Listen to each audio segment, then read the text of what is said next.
So here we find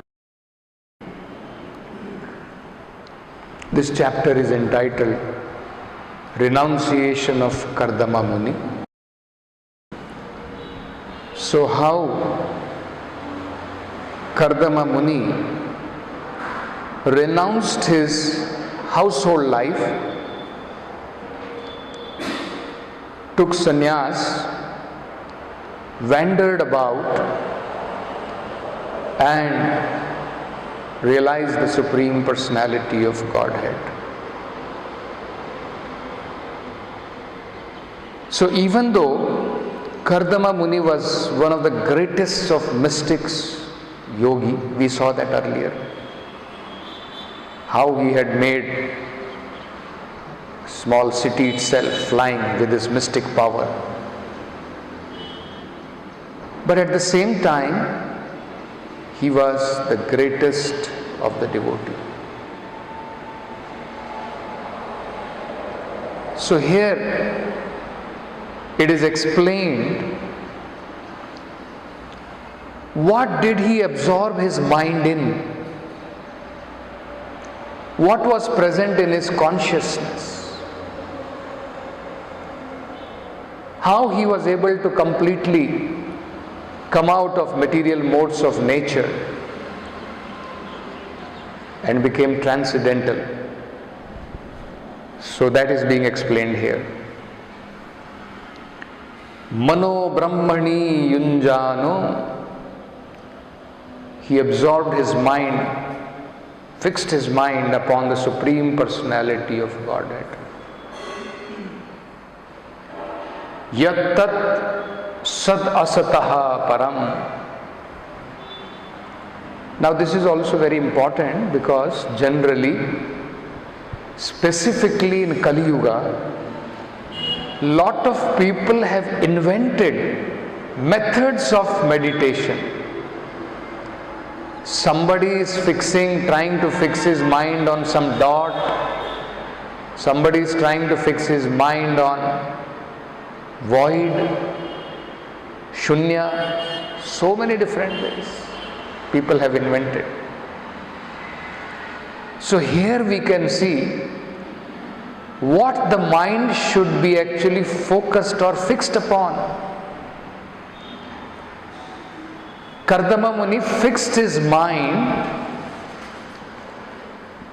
Mano Brahmani Yunjano, fixed his mind on the Supreme Brahman. Then one may wonder, no, this Brahmani here may also mean impersonal Brahman. Correct? We may think, here it is mentioned, Brahmani, Supreme Brahman, he absorbed his mind. But then, it is clarified in the same verse. If you see later, this is also very important. Who is that Supreme Brahman? Yad Tad Sad Asataha Param. One who is beyond manifested, unmanifested cause, effect of this material world. In this material world, everything has a cause and effect. That is why it is called Sat Asat. Manifested, unmanifested. So the Supreme Lord, who is beyond all the cause and effects, because He is the Supreme Cause. He has no more cause. Everything is effect from Him. He is the final cause. Sarva Karana Karana. So, on whom, what is that Brahmani on whom he meditated, on whom he fixed his mind? So that is one who is beyond the cause and effects of this material world. Guna vabhase viguna, one from whom all these modes of material nature, all qualities of matter, the three gunas, sattva gun, rajo gun, tamo gun, they have become manifested from him. But viguna, he is not affected by these three modes of material nature. This is also actually something very wonderful, isn't it? The three modes are manifested by him. He is the cause of those three modes of material nature, and it affects everyone else, but not him. Viguna. That is Supreme Personality of Godhead. And how is he realized? How is this Brahmani, the Supreme Personality, realized? Eka bhaktya anubhavite. He is realized only through unfailing devotional service. So, if it was impersonal Brahman, then where is impersonal Brahman realized? Through bhakti. Because the moment we say bhakti, immediately we should understand there are three things involved. There is no bhakti to unmanifest impersonal Brahman. Bhakti means you have to absorb your mind, you have to absorb your senses, you have to serve. So if something is impersonal, what you have to absorb, what you have to serve? So Prabhupada is beginning the purport with this very important understanding, that whenever there is bhakti, there are three things involved. What is it? Devotee, devotion, and the Lord. Bhakta, bhakti, Bhagavan. Very simple. So whenever there is bhakti, devotion, that means there is bhakta and there is Bhagavan also. So that is what is being mentioned here. Now, as we can see, Prabhupada is pointing this very, very important aspect here, that the Supreme Personality of Godhead, He is a personality. He is not impersonal. And Kardama Muni, what did he do? He absorbed, he fixed his mind on that personality, the different attributes of that personality. Just like in Bhagavad Gita we find how one has to fix his mind. Krishna says that. He says, fix my form in your mind, man mana. Keep me in your mind. Your mind should be filled with me. Isn't it? Mad bhakto, become my devotee. We should have devotion towards the Supreme Lord. Madhyaji, worship me, worship my form. Form is worshipped. Correct? When we worship, that's how the people say that this is called saguna worship. You're worshipping a form. Because something which does not have a form, where is the question of worshipping? Isn't it? So if their idea is from saguna, you have to go to nirguna. So according to Mayavadi, these are all means to the end. That means we take it now it is required because we are conditioned soul, so it is required. To become unconditioned we require all these things. Later on it is all nirguna. And that is what they are thinking. So bhakti for them is only means, not the end.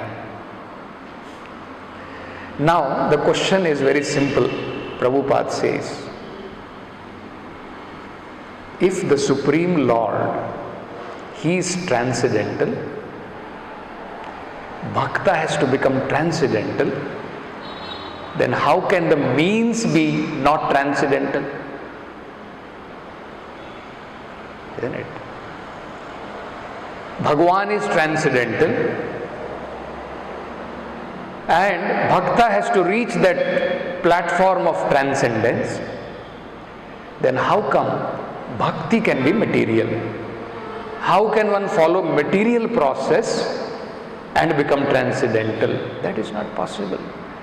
So Bhakti is also transcendental. That is what one has to understand. So, what kind of devotion? That is very important. Unflinching, unfailing in all circumstances. And that is exactly what Krishna also says in Bhagavad Gita. Mam chayo avyavicharena bhakti yogena sevate. That kind of avyavicharena, unflinching, unfailing in all circumstances, unconditional, that kind of devotional service if we do, then it is possible that we come to the platform of transcendence. You see? So in Bhagavad Gita, when Arjuna asked this question, Arjuna was inquiring in the 14th chapter about the three modes of material nature. How the living entity becomes bound by the influence of three modes of material nature. So Krishna describes how mode of Sattva Guna acts, how mode of Rajo Guna acts, what is the conditioning which is brought about by the three gunas in three different ways. Isn't it? So then Arjuna also asked question, how to recognize one who is beyond the three modes of material nature? And he also asked the question, how can one come out of the three modes of material nature? So these three questions were asked. How the three modes of material nature bind? How can one recognize the person who is beyond the three modes of material nature? And what is the process by which one can come out of these three modes of material nature? So, in describing how one can come out of the three modes of material nature, Krishna speaks that verse. Mam chayo avyavicharena bhakti yogena sevate sagunan sammaitetan. Immediately he comes to the platform of Brahman, Brahma bhuyaya kalpate. He comes to the platform of Brahman. So, in the purport, Prabhupada explains this very nicely. This verse is a reply to Arjuna's third question. What is the means of attaining to the transcendental position? As explained before, material world is acting under the spell of modes of material nature. One should not be disturbed by the activities of the modes of nature. So now what is the method Prabhupada is describing? Now it is described the three modes of material nature is active in this material world. So definitely all our different activities, whatever we do, our determination, our thoughts, our perception, our activities, they're all influenced by the three modes of material nature. Can you imagine? Even the determination we make, different determinations we make, I will do this, I will not do this, they're also under the three modes of material nature. There is a determination in Sattva Guna, there is determination in Tamo Guna, there is determination in Rajo Guna. All these. So our thoughts are influenced, perceptions, how we see the world, that is also influenced by three modes. Our activities, what activities we do, they are also influenced. So Krishna's advice to Arjuna is, you put in all your thoughts, in all your activities, in all your perception, you put spiritual activities. You see?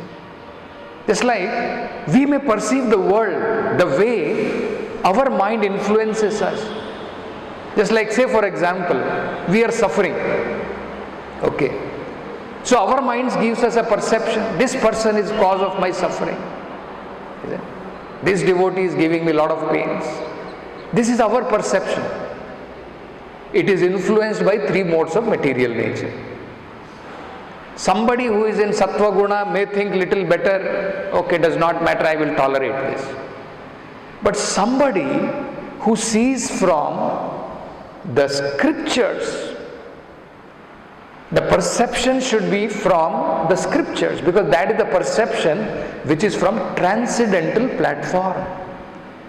That is how we have to change the course of our perception, change the course of our thinking, change the course of our activities. Because these perceptions are absolute perception. All other perceptions are influenced by different modes. Some perception may be better than other perception, that's all. Perception in Sattva-guna is better. Just like in Tamo-guna, the person will be thinking, I am completely finished, gone. Isn't it? When he is under distress. In Sattva-guna, he will tolerate.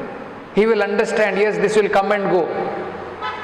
But the perception from transcendental platform is completely different. So Krishna's advice is that you tolerate all the different doings of this three modes of material nature, and at the same time you fix your mind in activities of Krishna which are transcendental. What will happen? Constantly touching spiritual activities which are transcendental, the quality of our thinking, quality of our activities, quality of our perception, they will become completely changed. That is what Krishna is saying. In unfailingly, if you perform devotional service, Brahma bhuyaya kalpate, sagunan sammaitetan, immediately he will come out of the three modes of material nature and become situated on platform of Brahman, spiritual platform. So Prabhupada is very nicely explaining how one should do it. One should not be disturbed by the activities of modes of nature. On one side, modes of material nature are active, so we should not become disturbed by them. Yes, they will act. Our mind will say so many things based on the different mode which it is coming in touch with. Isn't it? That is why always we should try to be out of the modes of material nature. Gradually we should be from Sattva Guna, transcend to beyond the gunas. Isn't it? So Prabhupada is saying, one should not be disturbed by the activities of the modes of nature. Instead of putting his consciousness into such activity, he may transfer his consciousness to Krishna activities. Krishna activities are known as Bhakti Yoga, always acting for Krishna. You see, this is how we have to transform. From putting our consciousness into activity created by three modes of material nature, put your consciousness into Krishna activity. This is the secret. More and more fill our life with spiritual activities, Krishna activities, activities meant for pleasure of Guru and Krishna. So then it is possible. So, in one of his lectures, Prabhupada explains how this is possible. Very beautifully Prabhupada explains this. So Prabhupada says, if you hear about Krishna, then you should know you are touching Krishna by oral reception. So what we have to do, very simple. Come in touch with Krishna with different senses. Constantly That is what we have to do. Now, all our senses, they are all serving material objects. They are coming in touch with matter.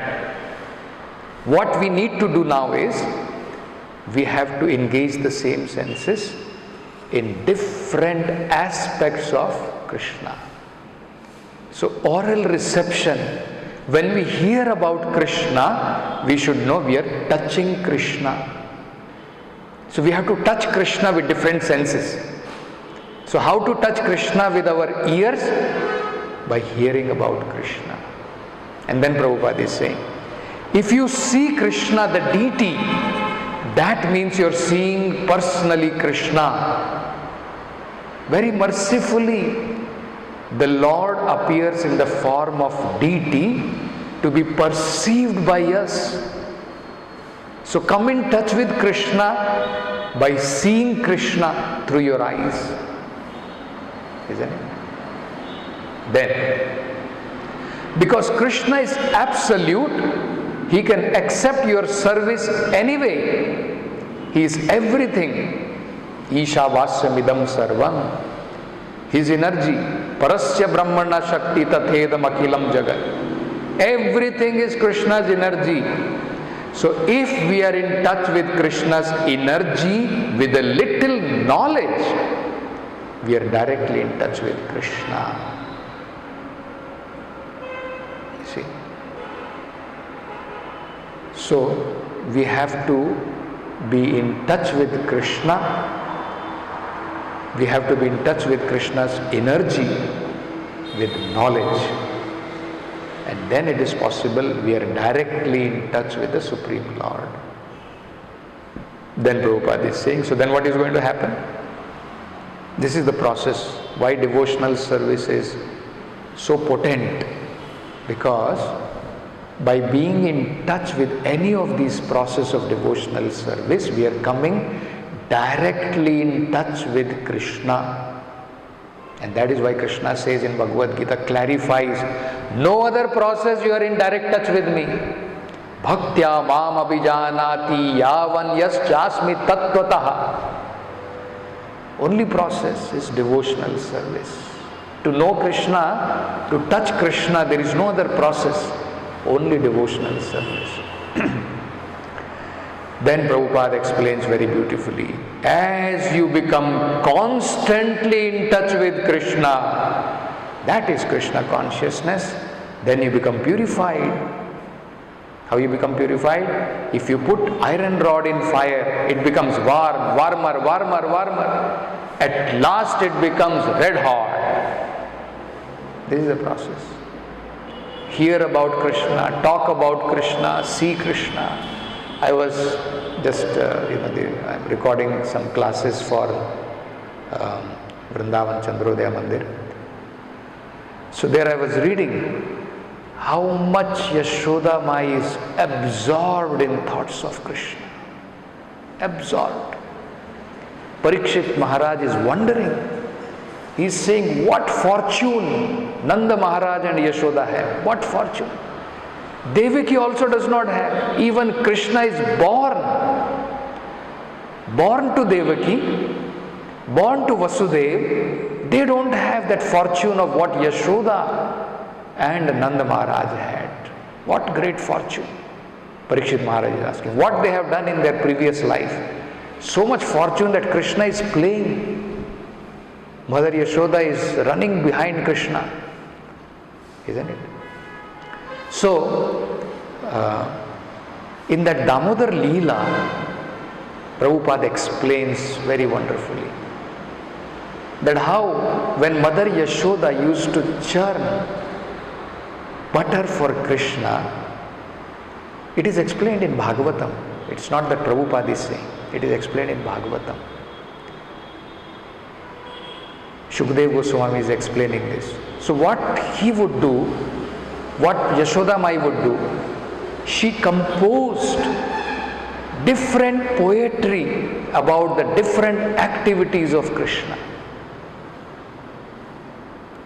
So, Aghasur Vad, Bakasur Vad, Putna's Vad, all the different activities whatever different leelas Krishna performed, Yashoda Mai did not want to forget.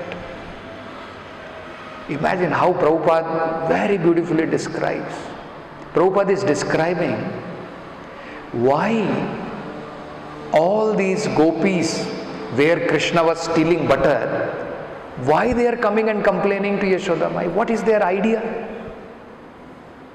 The idea of complaining is very interesting. See? First of all, they are seeing directly. First of all, they are seeing pratyaksha. Krishna stealing butter, they are enjoying that. And they are not satisfied with that. They want to go and repeat. They want to go and tell about what Krishna is doing. So, complaining is just a plea of repeating Krishna's activity, and they are enjoying chanting that glories. And actually it is explained in Bhagavatam. They invented different means of putting complaints on Krishna. And then when they are seeing Mother Yashoda is not chastising in spite of that, then friends of Krishna also invented one complaint. Prabhupada is writing, they invented one complaint. What was the complaint? Krishna has eaten mud. That was another invention of complaint. Because this is the way they want to enjoy with Krishna. You see?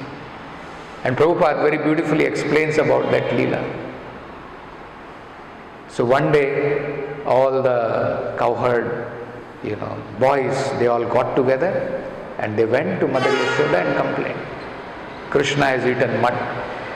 So Mother Yashoda is very concerned about Krishna's health, because if somebody eats mud, he will become infected.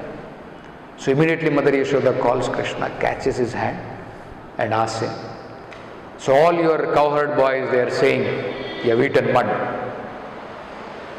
I have prepared sandesh, I have prepared so many different kinds of preparations specially for you. Why are you eating mud? So then Krishna is replying, no mother, they are all lying. They are simply telling lies. Then Prabhupada explains. Then Mother Yashoda tells him, no, okay, all other lying. What about your brother? Balram is also telling so. So then Krishna is telling, no mother, what happened today? In the game we were playing, he has become angry on me in that game. And that is why he has also joined them. So he is also lying. And if you want really, if you are really thinking that I have eaten mud, then you can open my mouth and see. Isn't it? So these are the different kinds of. So Prabhupada explains there that when the cowherd boys and Balaram saw that all gopis, they complained that Krishna is doing so many notorious activity, and Mother Yashoda wanted to chastise. She wants to chastise, but the moment she sees Krishna smiling, immediately all her anger goes away and she is not able to chastise Krishna. So in order that he can be chastised by Mother Yashoda, they invented this complaint. And Krishna is giving this reason. Mother, they want you to chastise me, and that is why they are inventing this complaint. So Mother Yashoda, while churning the butter, she would remember all these pastimes. And Prabhupada is explaining in the purport, if somebody wants to become Krishna conscious, they should learn from Mother Yashoda how to 24-hour remember Krishna, different activities of Krishna. Isn't it? So we are having everything actually. We have Bhagavatam, we have the holy name of the Lord, we have the deities of the Lord. Only thing is our willingness. Isn't it? That is important. So I was reading in one of the commentaries by Vishwanath Chakravarti Thakur, which one of the devotee quotes in explaining about that Damodara Ashtakam. So Prabhupada explains about two-finger shortage, right? Whenever Mother Yashoda is trying to bind Krishna, one rope, another rope. First rope is also 2 fingers short. Prabhupada is explaining this. Second, you bind, at least it should not be 2 finger. Isn't it? 100 ropes if you bind, it should be 100 fingers short. If every rope you bind 2 finger, 2 finger, 2 finger, collectively it should be 100 fingers short. Krishna's belly, small child, 1 rope was enough. Isn't it? But always it was 2 fingers short. So, Sanatan Goswami, commenting on that Damodara Ashtakam, explains this, why it was 2 fingers short. So there he explains, one is our endeavor. From our side, we have to have sincere endeavor. And Krishna's mercy, both are required. Then Bhakti Badham. Then it is possible to bind Krishna. So our endeavor, sincere endeavor of performing devotional service and Krishna's special mercy, then it is possible that Mother Yashoda was able to bind Krishna. So just like we find that example, there is a theory about cat holding the kitten, where kitten has nothing to do, but our understanding is monkey mother holding its baby. So mother is also holding, and the monkey baby, the baby monkey, actually it is clasping on to the mother. That is our understanding. So we have to also put endeavor from our side, and then Krishna's mercy. Together it is possible that actually we become completely purified. So this is what Prabhupada is saying. When it is red hot, it is fire, no more iron rod. Similarly, if you keep always in Krishna consciousness, you become Krishnized. This is the process. Then everything becomes purified. Then your spiritual life is manifested. Then your life is successful. So we'll stop with this. Granthra Srimad Bhagavatam ki jai, Jagat Guru Srila Prabhupada ki jai.